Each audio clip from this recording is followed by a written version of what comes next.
became those products that the customer itself or the chefs or those hotel chains asked us to make in their behalf. And so staying within the segment of our marketplace, which was banquet desserts and VIP amenities, we actually grew the number of products for each of those segments to allow us to give the customer more and more items and for us to gain the advantage of being able to get a lifetime value of additional sales and repeat business from the same group of customers. After forming its customer segments and product groups, a company can develop a market product grid and estimate the potential size and number of the markets it may target. A market product grid relates a firm's market segments to product groups, usually by presenting the segments in horizontal rows and products or other marketing mix elements in vertical rows.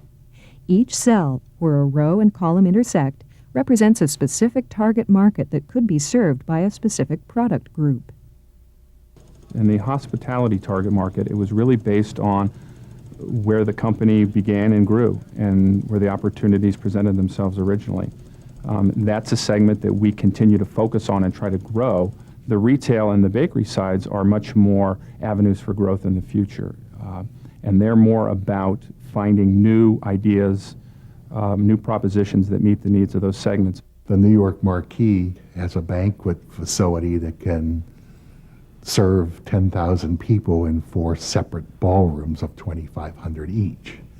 A Marriott Hotel in our backyard in Woodland Hills has a ballroom that can serve 400 each. And we actually went and looked at each hotel property and segmented them by the size and what they could do and focused then on what the needs of each of those customers were. Once potential market segments have been identified, managers must select the target markets they want to serve. They do this using different criteria, such as the market size, expected growth, and the cost of reaching the segment. For instance, Chocolates a la carte focused on market size. So the target markets then became that in any major metropolitan area, we knew that there were a top 10 hotels, there were 3 or 4 country clubs, and maybe another 4 or 5 caterers that were the major players in those hotels. So our first strategic plan was taking one of my research associates, going to the major metropolitan areas in the United States, and asking 3 key questions to the hotels in those metropolitan areas. The questions were, how many people did you serve at your average banquet? If the answer was 250 above, we went to the next question, which was what was the price of that average banquet? And if the answer to that question was $50 and above, we then went to the third question, which was who is the executive chef? And at the end of the asking all those questions, we came up with 1,300 accounts in the United States that filled that criteria. The energy of the company was spent specifically going after those 1,300 accounts. And in the end of 3 years, we actually were able to penetrate, or that is, make customers of 70% of those 1,300 accounts. With its target markets selected, the company is now ready to take action by implementing a marketing program designed to meet the specific needs of each customer group. What we do to establish how we're going to compete in different markets, we'll look at the size, we'll look at the marketing campaign, and we'll also look at what we want to focus on. So we'll do the research to see if it's an area-based campaign such as Mardi Gras. And for, patriotic holidays or the election, we'll definitely look at different demographic regions as well. So once again, size is a factor, as well as past spending and also where they fall within the tiers. If it's a tier 1, we'll work with the outside direct sales representative for them to physically walk in or place a call. For if it's a tier 2 or tier 3, we'll send out a direct mail piece or we'll send over a fax or an email to remind them, hey, this holiday is coming up. We're here. What can we do for you? In the segments where we've historically had success, such as hospitality, it's really an effort of direct mail, trade shows, and trade advertising that we do to sort of keep the ideas fresh in the customer's mind. In the new areas, such as retail and bakery, it was more what we call new news. So it was the idea of telling them a story that they don't know, introducing them to a company that they don't know. And we did that primarily, or we continue to do that primarily through trade advertising and trade shows. We have catalogs and mailings that go out all the time to keep in constant contact with our customers. We also want to remind them we're here for them. You know, we have the philosophy, just ask, it's all possible. And sometimes we like to show them our new products, so we'll send out direct mail pieces, faxes, emails, to just keep in the constant communication. Whenever we send out a product that's ordered, a direct mail piece goes into the box as well. This is just another example of the constant communication that we like to have with our customers. Besides its one-of-a-kind products, quality, and customer service, Chocolates a la carte have developed special packaging material that limits breakage. This adds to the product's value. One thing that we think is a real advantage for us on the packaging is not the consumer packaging, but it's more what we call the wholesale packaging. So it allows us to get our delicate designs from here to our customer in their pristine, high-quality state. We're looking at how do you package something, such as fragile as chocolate. We needed insulation so it wouldn't melt. We needed to look at it like it was glass so that it wouldn't break. And one by one, we looked at different industries and we figured out how we could get the product by shipping, Federal Express, via the airplanes, UPS, you name it.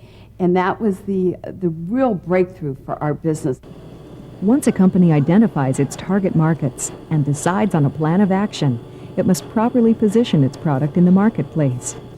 Product positioning means the position the product holds in the mind of the customer relative to other products that meet the same need. In positioning, a company wants to place its product into one or more market segments in such a way as to set it apart or distinguish it from the competition. The company may want to go head-to-head against the competition or seek a less competitive niche market to place their product. Chocolates a la carte chose the niche market with great success. When it came to the competition, that we realized that in any one of the major metropolitan areas that we looked at, there would be a group of small chocolatiers that were capable of copying our products. And in fact, our first business plan said that we would probably have to clone ourselves as we started in Los Angeles in every one of the major metropolitan areas. But as we learned that we could ship the product, it allowed us to get larger and larger in our core base back in Los Angeles. There are several distinct positioning strategies or approaches. For instance, companies can position their products by stressing their attributes and benefits, price and quality, use or application. Chocolates a la carte chose to position its product based on quality, uniqueness, and responsiveness to customer needs.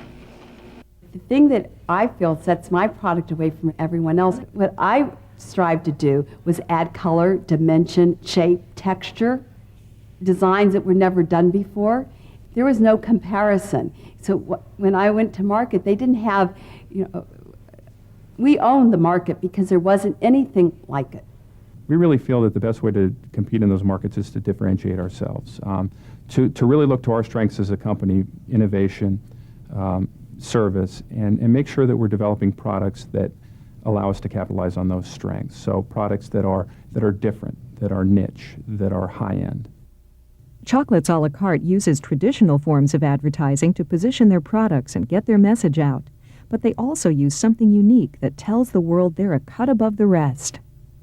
Our sponsorship of the World Cup of Pastry has been a real quest for both us as sponsors, but for the team members who go to France every other year and compete in a very challenging contest.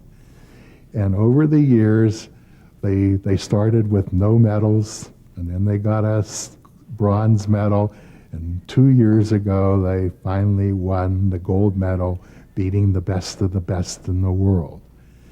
And probably one of the biggest honors that we had is on Food Network, where the Food Network followed the team. One of the chefs verbally gave us credit.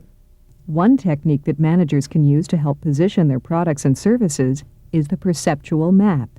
a two-dimensional method of showing the position a product or service holds in the customer's mind. Using the customer's evaluations of important product attributes, such as quality, and their judgments of existing brands, managers can graph where their product is now and where they want it to be relative to the competition. For example, Chocolates a la carte is providing high-quality chocolate products primarily to business customers, but they are expanding and positioning their products in the high-end retail market as well. We have the areas that we've been strong in historically as a company. Hospitality is one of those. And then we have more of the propositions for the future, which is our retail segment. In the retail segment, we really waited until we had a good opportunity, and then we went after it for the future and targeted key customers in that area. Very different from the hospitality in an area that we have grown up as a company around. For marketing segmentation and positioning to work, a company must bring together customers who share a common perspective on the product and the need that product fills. I consider chocolate a la cartes a little bit of a fairy tale with a dream coming true, especially for Rena. And starting from the humble beginnings of a kitchen and growing it to what it present is an accomplishment that I take great pride in. And that's what I find exciting about chocolate, is that to meet people and realize how infatuated, they are with it, and that obviously that even in down times, it's still a market because people it's a feel-good product. And they're into, if you introduce them, something that they haven't had before, they're willing to, experiment and try, and using, really good chocolate. Rena Pokratz took her chocolates a la carte from the kitchen to banquet tables everywhere by segmenting and targeting markets. People have different tastes, wants, and needs. By identifying her best customers, marketing to their specific needs, and positioning her products to differentiate them from the competition, Rena found the sweet taste of success.